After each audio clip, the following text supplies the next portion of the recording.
Scottish independence has never been so popular, and the very existence of a United Kingdom has never been so vulnerable.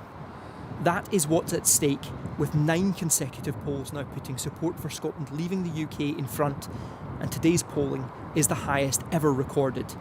This is not a blip on the radar. This is now a warning to Westminster that Nicola Sturgeon is winning the argument.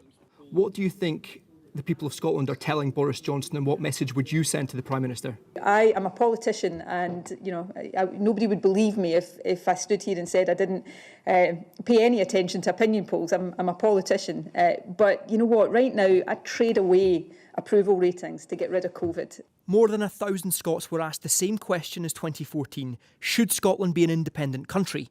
Removing don't knows, 58% now answered yes, a record high. When asked to rate the leaders, 72% were satisfied with Nicola Sturgeon, but only 19% were happy with Boris Johnson. More than 3/4 were not. If the referendum were held today, I think this would very much be a referendum, yes, of course, about Scottish independence, about Scottish identity, about all those things that Scots held so dear to them in 2014.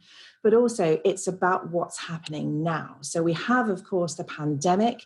This same poll showed that Boris Johnson's ratings were very low in Scotland. That is a real wake-up call for the Conservative Party at this time.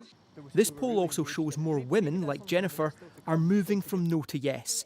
She still has the tweets she sent 6 years ago urging people to vote against independence. Now, she's switched. It's a matter of leadership, isn't it? I think people who aren't even the SNP think that Nicola Sturgeon is a good leader.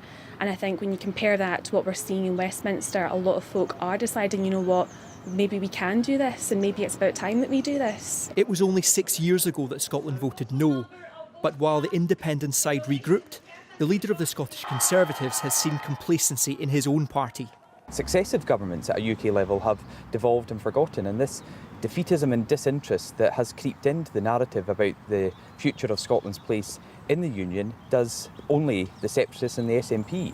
But polls don't bring independence. A second referendum needs the Prime Minister's approval, and Downing Street says no.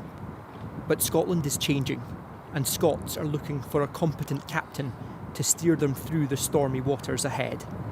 Peter Smith, News at 10, Glasgow.